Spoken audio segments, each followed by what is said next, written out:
Alors, M. Bruno Labbé, directeur général de la laiterie Charlevoix, bonjour. Bonjour. Merci de nous accueillir chez vous. Ça me fait plaisir. Alors, c'est toujours dans le cadre de Bâtisseurs d'avenir. Comme à l'habitude, on fait un portrait des entreprises de la région de la MRC de Charlevoix. Je suis très fier de faire le portrait de la laiterie Charlevoix parce que je pense que vous êtes une entreprise dominante et importante pour la région. Alors, on va, si vous voulez, faire un petit retour en arrière puis parler un peu de la fondation de l'entreprise, parce que c'est une entreprise familiale. Tout à fait. Tout à fait. On a été fondé par nos grands-parents, Elmina Fortin et Stanislas Labbé, en 1948. Donc, on s'apprête à fêter nos 70 ans, qui ont commencé avec un petit commerce de distribution du lait dans Baie-Saint-Paul, puis en 1948, là, qui ont bâti la première fromagerie ici sur le site actuel où est-ce qu'on opère encore aujourd'hui. Donc ça, c'est les premiers balbutiements. Mon père, à l'époque, avait une vingtaine d'années, commencé lui aussi à s'impliquer dans l'entreprise, a fait des études en agroalimentaire à l'époque. Et tranquille. C'était précurseur un peu de faire des études à ce moment-là. Oui, bien, c'était un peu dans l'esprit de ce qu'ils avaient. On était à la base une famille de producteurs laitiers. On était une famille de cultivateurs là, de lait. Les arrière-grands-parents et les ancêtres étaient des cultivateurs. Sur le site ici, il y avait une production laitière. Il y avait une ferme laitière qui était quand même assez importante pour l'époque. Et rapidement, ça a été le travail de la transformation du lait ici dans notre usine, avec les premières entreprises qui faisaient de la pasteurisation du lait à l'époque. Ça venait d'arriver, le gouvernement commençait à implanter. On innovait un peu. On innovait tout à fait, puis il y avait encore le producteur qui vendait son lait à la ferme directement aux consommateurs. Parallèlement à ça, il y avait toujours la fabrication de fromage cheddar ici sur le site de la fromagerie, avec le fromage cheddar frais du jour qui a été pratiquement notre seul produit, notre produit vedette là, pendant peut-être une cinquantaine d'années de la vie de l'entreprise. Jusqu'à ce qu'au cours des années 90, là, on commence lentement à se tourner vers des produits fins, vers des fromages fins, qui commençaient à se développer aussi au Québec. Le Québec commençait à avoir le goût de fromage fin. Et jusqu'à tout récemment, les années 2000, où là, on a abandonné complètement la distribution de produits laitiers pour se tourner exclusivement vers la transformation fromagère qui représente aujourd'hui le 100 % de nos activités. Alors, on a vraiment fait un virage complet là, dans les 20 dernières années. Quel a été, selon vous, l'élément déclencheur pour le Québécois de dire on veut des fromages de fin, façon de parler, autre type de fromage? Bien, les Québécois ont toujours eu un intérêt pour les fromages un peu plus typés, naturellement, qui venaient de France. Donc, on a mangé beaucoup du Petit Québec au Québec, mais on a mangé aussi depuis longtemps des fromages fins. Mais on avait ce réflexe-là de dire que pour que ça soit bon, il fallait que ça vienne de l'autre côté de l'Atlantique. Okay. Mais graduellement, les fromagers québécois, les transformateurs qui étaient traditionnellement plus portés vers les cheddars et produits similaires, ont commencé à développer une gamme de produits fins ici au Québec. Puis rapidement, les Québécois l'ont adopté. Rapidement, les Québécois ont commencé à dire on fait des bons fromages au Québec. L'organisation de concours de fromage, l'expertise qui s'est développée aussi, des fromagers québécois qui sont allés en Europe voir comment ça se faisait, des formateurs européens qui sont venus ici pour enseigner à nos fromagers comment bien fabriquer des fromages fins. Donc, cette expertise-là s'est graduellement répandue. Puis le Québec s'est développé ce créneau-là de fromages fins qu'on connaît aujourd'hui, qui sont très populaires, si bien que les fromages européens sont là sur les tablettes, mais c'est plus nécessairement un gage de grande qualité d'avoir un fromage français sur sa table plutôt qu'un fromage québécois. Alors, dans les faits, on était une sorte de village gaulois là, en Amérique du Nord. Nous, là. Je dirais qu'on est probablement précurseur en Amérique du Nord. C'est en train de se développer sur les marchés anglophones, au Canada anglais, aux États-Unis. Graduellement, on voit aussi cette tendance-là qui se développe tranquillement. Mais je vous dirais que le Québec fait tache d'huile. Le Québec là, est définitivement un terreau fertile pour ce genre de produit-là. La particularité de votre entreprise, comme vous l'avez mentionné tantôt, ça part de grands-parents. Donc, il y a toute eu une évolution familiale, de transmission de génération en génération à l'intérieur de la famille sur cette entreprise-là. Vous êtes toujours très, très, très impliqué. C'est une entreprise encore aujourd'hui familiale. C'est une entreprise familiale, évidemment, qui a pris une envergure. C'est plus la petite entreprise où il n'y a que des membres de la famille qui s'y occupent. Aujourd'hui, on opère avec au-dessus d'une quarantaine d'employés à Baie-Saint-Paul, à Québec, à Montréal. Donc, l'entreprise familiale, évidemment, elle a évolué. Mm-hmm. La direction demeure encore très familiale. Y a-t-il des conflits de génération là-dedans? Parce que veux pas, quand on est jeune, tu sais, je me souviens d'une publicité de Volkswagen, tasse-toi de là, mon oncle, dans le fond, regarde, on est la nouvelle génération, c'est le même que ça se fait aujourd'hui. Écoutez, il y a une continuité, il y a une transmission des valeurs qui est importante. Ça, c'est le gros morceau. Cette valeur-là d'entreprise bien enracinée, bien ancrée, qui a des valeurs de développement durable, de pérennité, ça, c'est important. Puis c'est ce bout-là qui, pour nous, qui est important de transmettre. La façon de faire les choses, on travaille aujourd'hui différemment de ce qu'on faisait il y a 20 ans. On travaille beaucoup plus avec le net qu'à l'époque. Il n'existait pas. Les jeunes sont beaucoup plus actifs là-dessus. Donc, leur façon de travailler à eux est différente de celle de notre génération. Ça ne génère pas de conflit. Ça demande des adaptations. Puis, il faut aussi accepter qu'eux, ils arrivent avec leur façon de voir, puis il faut leur laisser la place pour s'exprimer. Qui dit laiterie, dit fromage fin. Vous l'avez mentionné tantôt, le Québec, je pense qu'il y a eu une profusion de producteurs laitiers et de fromageries. Oui.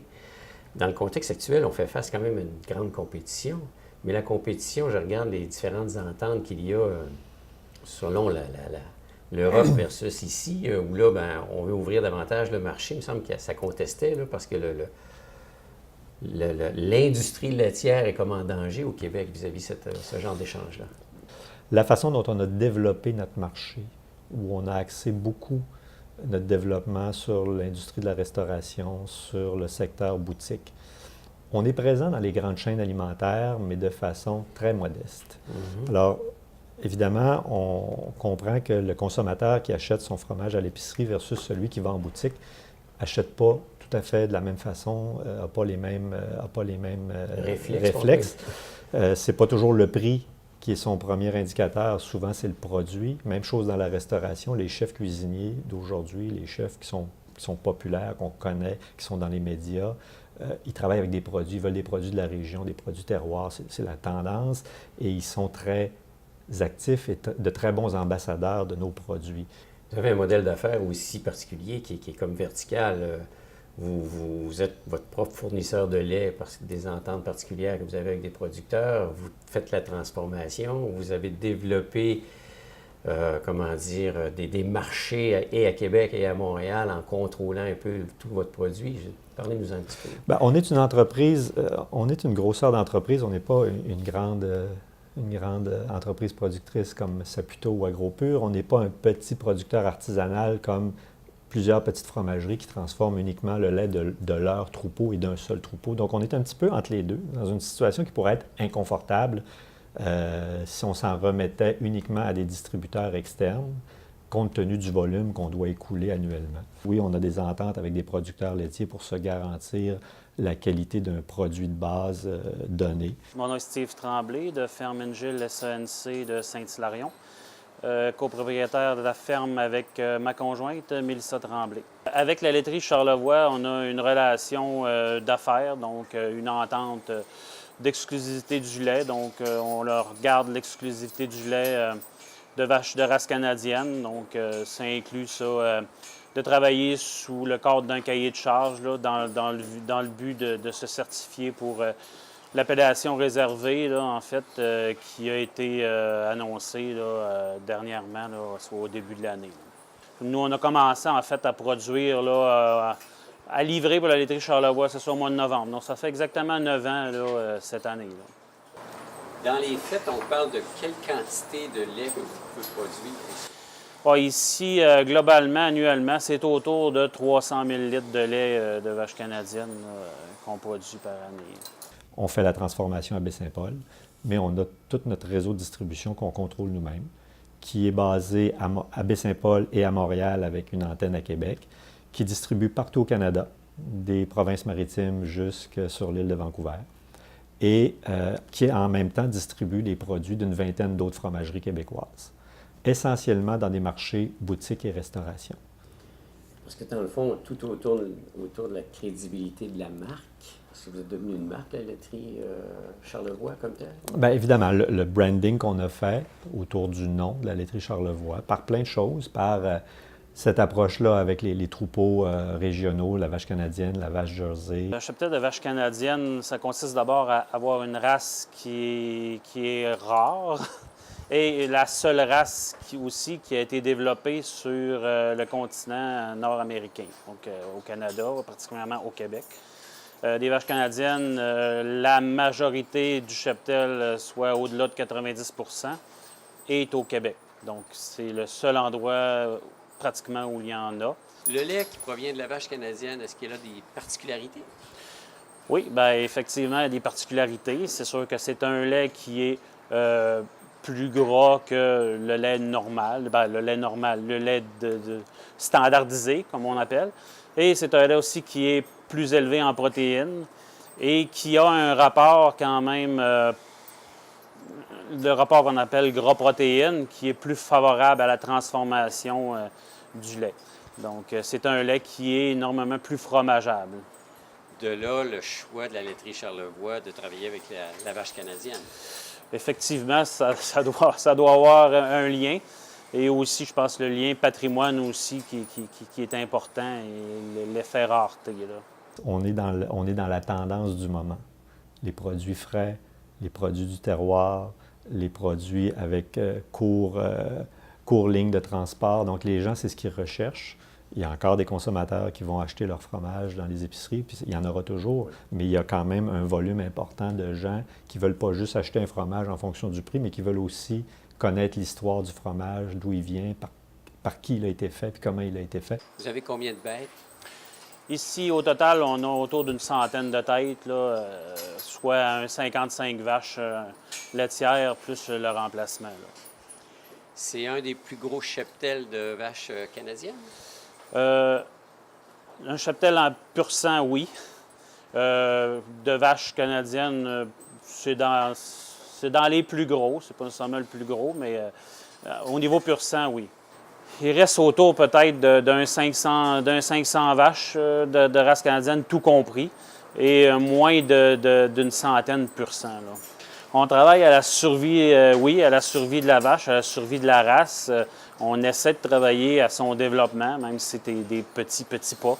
Mais c'est sûr qu'on travaille à des effectifs très réduits et plus rien n'est adapté pour cette vache-là, là, ni au niveau contrôle laitier, ni au niveau semences, au niveau du centre d'insémination. Donc, c'est sûr que on dit souvent que c'est la grande délaissée. La race canadienne, entre autres la pur sang, est très caractérisée par ce qu'on appelle le museau, la couleur fauve.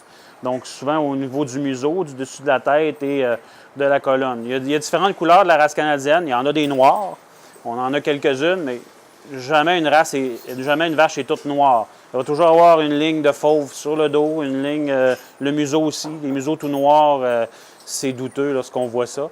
Et il y a aussi la couleur rouge qui est particulière. Et souvent des vaches pigmentées, la peau pigmente, on dit un peu un aspect girafe. Donc, c'est des particularités de la vache, là. Puis sa taille aussi, c'est une vache qui est de petite taille là, comparée à une race Holstein, par exemple. Mais au niveau du produit puis de la mise en marché, je vous dirais que de coller l'appellation Charlevoix sur une étiquette déjà en partant, il y a un petit bout de chemin. C'est gagnant, tout à fait. Mais Charlevoix avait déjà une marque de commerce depuis longtemps, de par sa nature touristique, de par le fait que c'est une des vieilles régions touristiques de la province qui est connue. Les gens connaissent le nom de Charlevoix, par le travail qui s'est fait avec l'agneau de Charlevoix, avec le veau de Charlevoix, avec l'utilisation du mot Charlevoix dans des produits haut de gamme de grande qualité. Après ça, sont arrivés les fromages et tranquillement, là, il s'est développé toute une gamme d'autres produits, une déclinaison complète, les charcuteries, produits de canard, produits des volières, il y a une panoplie de produits reliés au terroir, les cides des vergers Pedneau. Tout ce monde-là a contribué à créer la marque Charlevoix dans l'agroalimentaire, avec une des particularités, c'est qu'on a une région qui est bien connue des consommateurs, puis qu'ils sont capables de la cibler. C'est une région qui est bien définie géographiquement, avec des limites très claires. On sait quand on est dans Charlevoix. Donc, pour faire dans notre créneau à nous du développement, puis d'utiliser la marque Charlevoix, c'est extraordinaire. La production de l'émission Bâtisseurs d'avenir est rendue possible grâce à la participation financière de nos partenaires. Merci à ces précieux collaborateurs. Dans votre structure d'entreprise, on voit qu'il y a plusieurs facettes. Vous avez la laiterie, vous avez le musée, vous avez la fromagerie, bien sûr. Comment on part un nouveau produit à travers tout ça? Parce que là, vous avez plusieurs produits fins. Comment on décide de partir un nouveau produit? Bien, si vous parlez d'un nouveau produit, d'un nouveau fromage, Ouais. c'est ce que, déjà, on a une gamme de produits qui fait son travail, qui est sur les marchés. On voit les opportunités. On voit, bon, on avait, nous, si on prend l'exemple de ce qu'on vient de faire cet été avec le cendré de Charlevoix, le cendré des Grands Jardins, qui est un pâte semi-ferme qu'on vient de développer. On avait dans notre gamme de produits cette espèce d'ouverture-là, on avait des pâtes cuites, croûte lavée, des pâtes molles, des cheddar frais, des cheddar vieillis. On avait ce créneau-là de compléter notre offre. De par notre réseau de distribution, on voit aussi le potentiel de mettre en marché un produit comme celui-là. C'est souvent à regarder les opportunités, puis on se dit « Ah oui, on pourrait faire ça de plus ». On avait des capacités de production qu'on voulait utiliser. Et là, on dit, bon, bien, un marché pâte semi-ferme, c'est une gamme qu'on n'a pas dans notre portefeuille de produits. Donc, on en est arrivé à cette Là, c'est essai-erreur, on teste, on goûte, parce que je veux dire, c'est quand même une industrie, c'est chimique dans le fond, c'est des bactéries, on travaille avec du vivant. Bien, dans le cas d'un fromage comme celui-là, qui prend là, entre le moment de la fabrication et le moment de la consommation environ 1 mois et demi à 2 mois de temps de maturation, bien, c'est à peu près le temps pour faire un essai. Donc, on fait une recette un matin avec un peu notre connaissance, expertise externe de consultants qui viennent nous donner un petit coup de main, et on démarre une recette, puis là, on la regarde évoluer, puis on la goûte au bout d'1 mois et demi, 2 mois pour voir est-ce que le produit fini ressemble à ce qu'on souhaite, est-ce qu'il y a des bonnes caractéristiques de goût, de texture, tout est là. Sinon, on corrige un peu, puis on recommence. C'est du travail de longue haleine. C'est du travail, effectivement, parce qu'on joue avec du vivant, puis ça bouge, et selon les saisons, selon la température, selon la qualité du produit, Tout à fait. il y a plusieurs variantes, quoi. Oui. Votre entreprise a aussi quelque chose de particulier, c'est que vous êtes très développement durable, orienté vers une conscience verte. C'est quelque chose qui est récente ou c'est quelque chose qui a toujours été présente? On a une particularité locale ici, qu'on n'est pas relié sur un système de traitement géré par une municipalité. On doit assumer nous-mêmes notre propre traitement. Donc, tout ça entraîne des décisions, mais toujours avec une vision de respect de l'environnement. Il y a 30 ans, on se préoccupait plus ou moins de ça.